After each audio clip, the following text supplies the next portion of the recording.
Hello, मैं दिविता शर्मा और आज हम रिमान इंटीग्रल का लास्ट टॉपिक करने वाले हैं which is fundamental theorem of integral calculus. ठीक है, जिसका स्टेटमेंट कुछ इस तरीके से है, देख लेते हैं क्या है।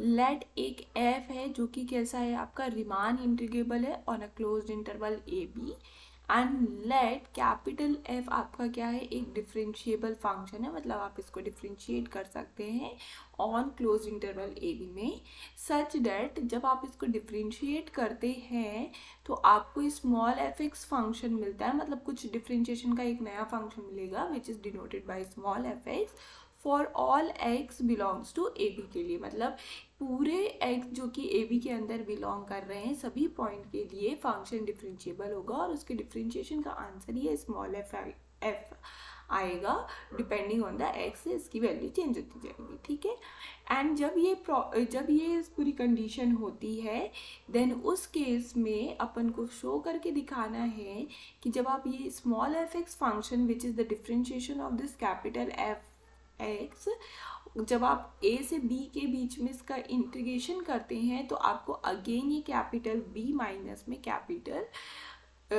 एफ ए मिल जाता है, sorry F capital F B minus में कैपिटल एफ ए मिल जाता है आपको। ठीक है, तो आप कुछ इस तरीके से समझ सकते हैं कि अगर आपके पास एक कैपिटल एफ एक्स फंक्शन क्या है, लॉग एक्स है। ठीक है, तो जब आप इसका डिफरेंशिएशन करेंगे जब आप इस कैपिटल एफ का डिफरेंशिएशन करेंगे तो आपको क्या मिलेगा, एक स्मॉल एफ एक्स फंक्शन मिलना चाहिए।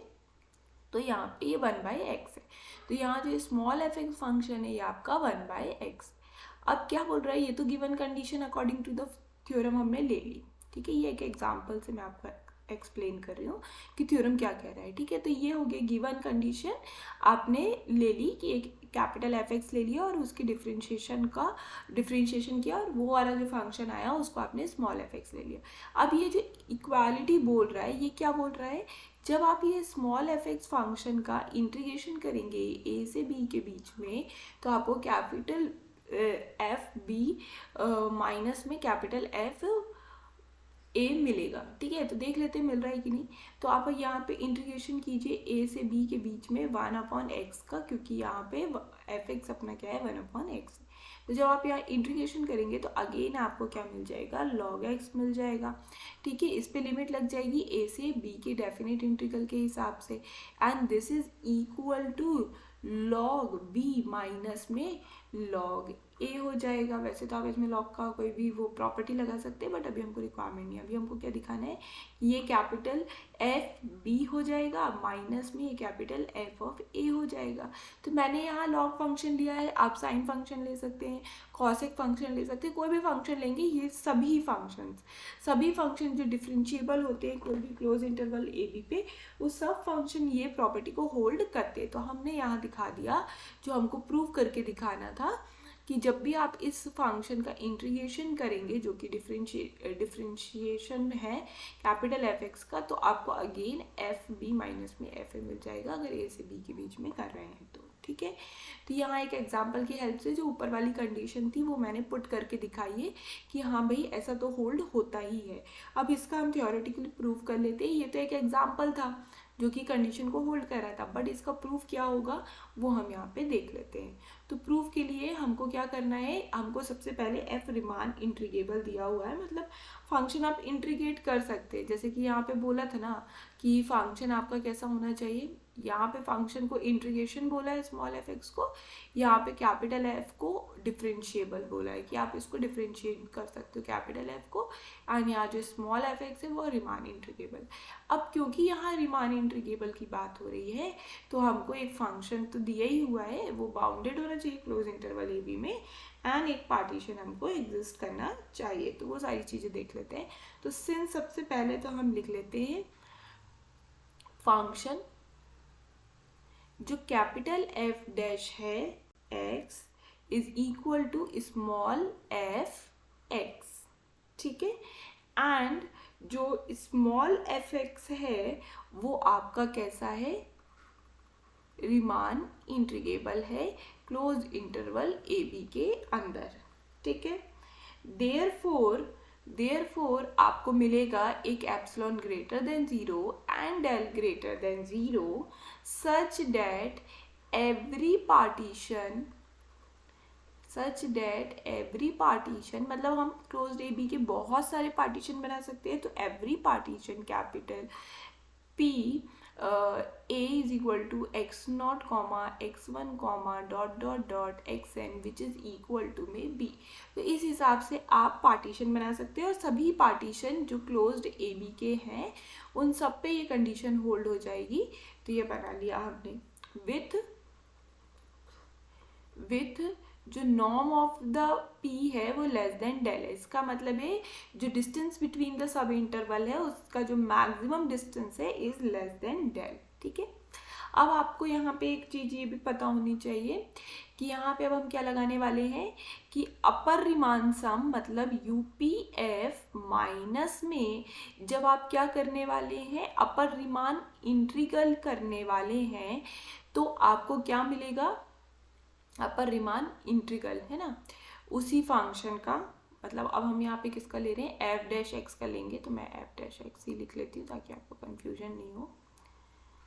ठीक है, तो यहाँ पे UPF of F dash function तो यहाँ पे क्या आएगा upper Riemann integral of upper function is less than epsilon. क्यों?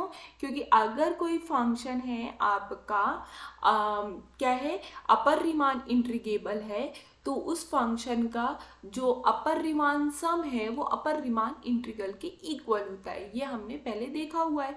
और चूंकि हमको दिया हुआ है ये जो स्मॉल एफ एक्स है अपर रिमान इंटीग्रेबल है एंड ये जो एफ एक्स है ये एफ डैश एक्स के इक्वल है, इसका मतलब है ये जो एफ डैश एक्स है ये भी कैसा है रिमान इंटीग्रेबल है। तो रिमान इंटीग्रेबल की जो प्रॉपर्टी है उसको होल्ड करेगा। इसका मतलब है upper Riemann sum is equal to the upper Riemann integrable.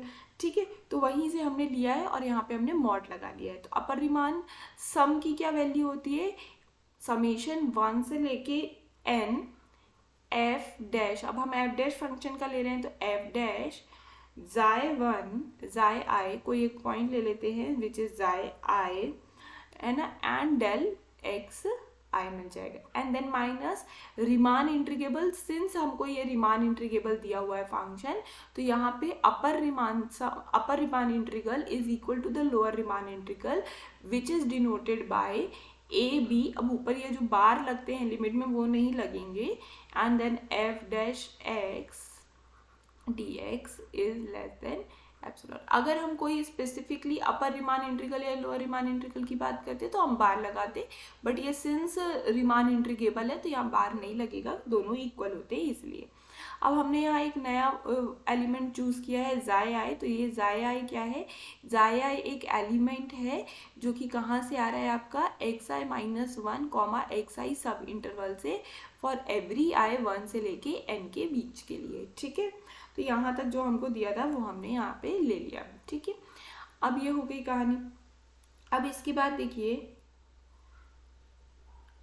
देखिए अब आपने यहाँ पे जो पॉइंट चूज़ किया है वो कहाँ से, यहाँ से, और कोई आर्बिट्री पॉइंट है। ठीक है, सिंस आपने ये जो ज़ाई आई चूज़ किया है कहाँ से xi-1 xi से फॉर एवरी i 1 से लेके n तक इज आर्बिट्ररी।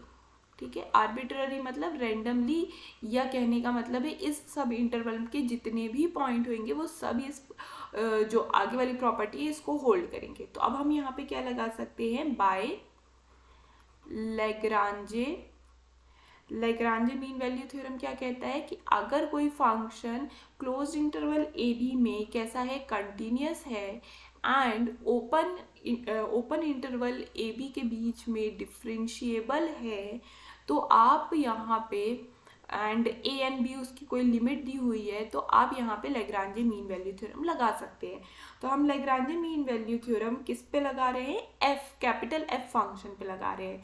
तो क्या होता है, कैपिटल एफ xi माइनस में 1 माइनस में xi f of xi upon में xi एक्स आई माइनस में X I minus one is equal to F dash of xi आई।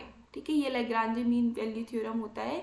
उसका स्टेटमेंट ये होता है कि जिस भी फंक्शन को आप ले रहे हैं वो कैसा होना चाहिए, कंटिन्यूस होना चाहिए क्लोज्ड इंटरवल ए बी में, एंड डिफरेंशिएबल होना चाहिए ओपन इंटरवल ए बी में। ठीक है, एंड आप क्या कह सकते हैं कि एक there exist C belongs to open closed interval A B such that कि जब आप ये कैपिटल एफ डैश सी करेंगे is equal to F of B minus में एफ ऑफ ए अपॉन में बी माइनस ए। तो इस वाली तरीके से हमने यहाँ पे ये लिख लिया है। ठीक है, अब हमको पता है जो ये डिनोमिनेटर है उसको आप क्रॉस मल्टीप्लाई कर लीजिए। मैंने थोड़ा सा गड़बड़ कर दिया है, यहाँ पे एक्स आई पहले आएगा and x I minus one बाद में आएगा, क्योंकि हमारा जो एक्स आई है वो बड़ा है, फाइनल पॉइंट है, and x I minus one इधर आ जाएगा। ठीक है, ये आ गया। अब देखिए जो डिनोमिनेटर है उसको आप क्या कर लीजिए, वहाँ साइड क्रॉस मल्टीप्लाई कर लीजिए, तो आपको यहाँ मिल जाएगा एक्स आई माइनस में वन और इज इक्वल टू में। अब जो आपको पता है कि जो डेल एक्स आई है दिस इज इक्वल टू में एक्स आई माइनस में एक्स आई माइनस वन, तो हम डायरेक्टली यहाँ पे क्या लिख देते हैं, डेल एक्स आई लिख लेते हैं। ठीक है, अब आपको क्या मिल गया, दिस इज इक्वल टू में द डेल एक्स आई मिल गया। ठीक है, एंड आप क्या करिए, बोथ साइड में क्या कर लीजिए, समीशन को ऑपरेट कर लीजिए, तो आई वन से लेके एन तक चला जाएगा आपका, एंड देन आपको क्या मिल जाएगा यहाँ पे एफ एक्स आई माइनस में एफ एक्स आई माइनस में one, and this is equal to the summation F dash xi आई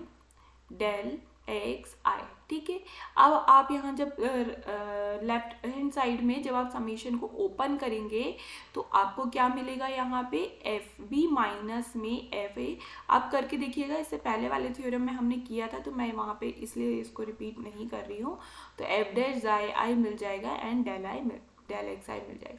इसको सेव कर लीजिए, इसको आगे हम यूज़ करेंगे। हमने देखा जो अपर रिमान सम था किसका, एफ डैश फंक्शन का अपर रिमान सम इस एफ डैश फंक्शन का किसके बराबर हो गया, F B minus F A के बराबर हो गया। ठीक है, अब हमारे पास यहाँ पे एक इक्वेशन हमने ये जो सॉल्व की थी ये वाला, इस इक्वेशन में हम अपर रिमान सम की जो यहाँ पे अपर रिमान सम दिख रहा है इसकी वैल्यू सब्स्टिट्यूट कर देंगे जो अभी हमने फाइंड की है वो। ठीक है, तो हमको क्या मिल जाएगा, तो हमको मिल जाएगा एफ बी माइनस में एफ ए, क्योंकि वहाँ अपर रिमान सम लिखा था उसकी जगह में हमने F B minus F A लिख लिया, क्योंकि जस्ट अभी हमने प्रूव किया था। एंड यहाँ इंटीग्रल ए से लेके बी में F dash X D x, और ये आपको क्या मिल गया, लेस देन एप्सिलॉन मिल गया।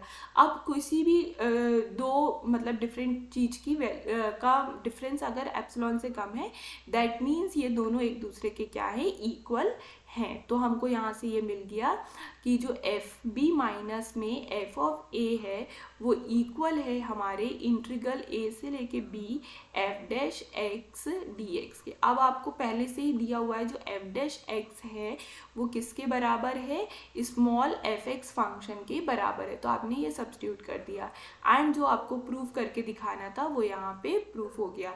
तो आपको ये इक्वालिटी प्रूफ करके दिखानी थी जो कि यहाँ पे प्रूफ होती हुई दिख गई है। तो ये आपका क्या है, बहुत इंपॉर्टेंट थ्योरम है which is the fundamental theorem of a integral calculus. तो होप आपको ये समझ में आया होगा, है ना। And thank you for watching. अगर आपको समझ में आ रहे हैं लेक्चर तो प्लीज़ अपने फ्रेंड्स के साथ भी शेयर कीजिए ताकि उनके भी डाउट्स क्लियर हो जाए, and do subscribe my channel. Thank you for watching.